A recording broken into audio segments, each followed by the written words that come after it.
வணக்கம் and welcome to 1008 soil project. Kulim மேரா estate Sri Mahamariamman ஆலயத்துக்காக 1008 கோவிலேருந்து உருப்படி மண்ணை தரையிட்டு இருக்கோம். இன்னைக்கு ஆஃபிஷியலி மாரி 18 என்கிற இந்த ஒரு நிகழ்ச்சி தொடங்குது. மலேசியாவில் இருக்கிற 18 மாரியம்மன் ஆலயத்திலேருந்து ஒரு பிடி மண் எடுக்கணும். இது இறுதி பயணம். அந்த வகையில் முதல் ஆலயமாக 991வது ஆலயம் ஸ்ரீ மகாமாரியம்மன் ஆலயம் கம்போங் கொங்சி அண்ணாம் பீடோங் கிடால இருக்கின்ற இந்த ஒரு ஆலயத்திலேருந்து ஒரு பிடி மண் எடுக்க வந்திருந்தேன்.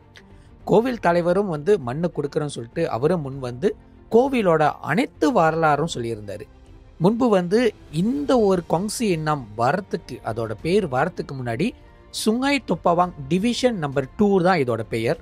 முன்பு உள்ள காலத்தில் சுமார் 100 வருஷத்துக்கு முன்பு இந்த இடத்துல இருக்க தோட்ட மக்கள் புத்து மண்ணு வச்சு தான் ஒரு தெய்வமாக வழிபட்டுட்டு வந்தாங்க. அவங்களோட குலசாமியோட பூஜை எல்லாமே அங்கே தான் நடத்திட்டு வந்தாங்க.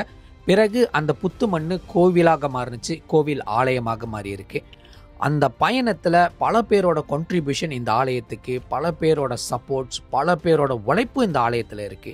இவ்வளோ அழகான ஆலயத்தை உருவாக்குறதுக்கு பல பேரோட அயராத உழைப்பு இருக்கு சொல்ல முடியும். இது அழகாக மெருகூட்டி தான் சொல்லியிருந்தாரு கோயில் தலைவர். அது மட்டும் இல்லாமல் இங்கே பூ மிதி திருவிழா நடத்துவாங்கன்னா அந்த விசேஷத்தை பார்க்கறதுக்கு பல பேர் இந்த எல்லையில் இருக்கிற பல பேர் லீவ் போட்டுட்டு பார்ப்பாங்க. அவங்களோட நேர்த்திக்கடனும் அவங்களோட வேண்டுதலும் செலுத்துவாங்க. அப்போ உள்ள ஸ்ட்ரக்சரை இன்னும் மெயின்டைன் பண்ணிட்டு இருக்காங்க. இப்போ பார்த்தீங்கன்னா ஒரு கொடி மரம், ஒரு சாதாரண கம்பு கொடி மரத்தை தான் வச்சிருக்காங்க. இந்த இடத்துல இன்னொரு சிறப்பான விஷயம் இருக்கு சொல்லணுமா, இங்கே இருக்கிற அரச மரத்துக்கும் வேப்ப மரத்துக்கும் திருமணம் செஞ்சுருக்காங்க. இந்த திருமணம் செஞ்ச மரம் தான் இந்த அம்பாலோட ஸ்தல விருட்ச மரமாக இருக்கு. உள்ளுக்கு பார்த்தோன்னா நம்ம வேப்ப மரத்தை பார்க்க முடியும். இந்த கோவிலில் நினைச்ச காரியங்கள் கண்டிப்பாக கை கூடும்னு சொல்லியிருக்காங்க. பல பேரோட வேண்டுதலும் நிறைவேறி இருக்கு. நிறைவேற்றின வாசி தான் இந்த ஆலயத்தோட அவ்வப்பொழுது நடக்கிற ஆண்டு பூஜையில் கலந்துக்குவாங்க. இப்போ நீங்க ஆஞ்சநேயர் பார்க்குறீங்க, 5 முகம் ஆஞ்சநேயர் இருக்காரு. இந்த ஆஞ்சநேயர் அடியில் இருக்கிற அவரோட பீடத்தில் பார்த்தீங்கன்னா சுமார் 63 கருஞ்சலைகள், இந்த எல்லையில அங்கங்க கடந்த 63 கருஞ்சலைகளை புதைச்சு அதுக்கப்புறம் தான் இந்த கோவிலை எழுப்பியிருக்காங்க.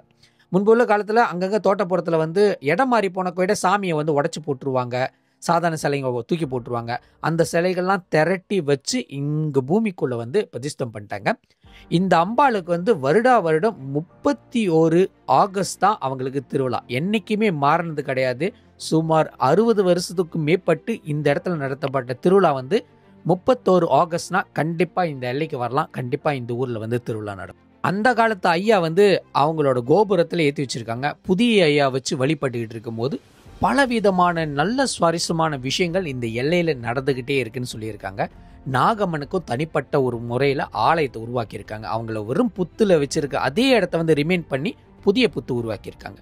முன்புள்ள காலத்துல ஒரு தோட்டப்புறத்துல நடந்த ஒரு இன்சிடென்ட், அதாவது பிணைங்கள் நடந்த இன்சிடென்ட் இருக்கிற அங்காளம்மன் ஆலயத்தோட சிலையும் இங்க தான் வச்சு வழிபட்டுக்கிட்டு இருக்காங்க. இந்த எல்லையில ஏற்கனவே ஒரு ஆதி காளி இருக்கிற வாசி அவங்களுக்குன்னு ஒரு ஆலயத்தை உருவாக்கி அவங்களுக்குன்னு ஒரு செலவு வழிபாடுங்க இந்த ஆலயத்தில் செஞ்சுக்கிட்டு இருக்காங்க. இந்த எல்லையில இருக்கிற அனைத்து தெய்வங்களும் ரொம்ப விசேஷமான தெய்வமாக தான் இருக்காங்க. அவங்கள நீங்க பார்க்கணும்னு நினைச்சீங்க கண்டிப்பா கம்போங் கொங்சி எண்ணாம் சொல்லிட்டு நீங்க கூகுளில் கூட தட்டி பார்க்கலாம். இங்க இருக்கிற எல்லைகளில் இருக்கிற சாமிக்கும் நீங்க ஆதரவு தரலாம். உங்களோட வேண்டுதலை நிறைவேற்றுற அளவுக்கு உங்களோட சாமி உங்களை அணுகி வரும். ஸோ இந்த வேலையில் டெம்பிள் மேனேஜ்மெண்ட்டுக்கு நான் நன்றிகளை தெரிவிச்சுக்கிறேன். நம்மளோட மாரி 18ல் முதல் ஆலயமாக நம்மளுக்கு ஒரு பொடி மண்ணை கொடுத்ததுக்கு. அடுத்த எபிசோடில் சந்திக்கிறேன். நசந்திரா Dronacharya. See you soon. Bye.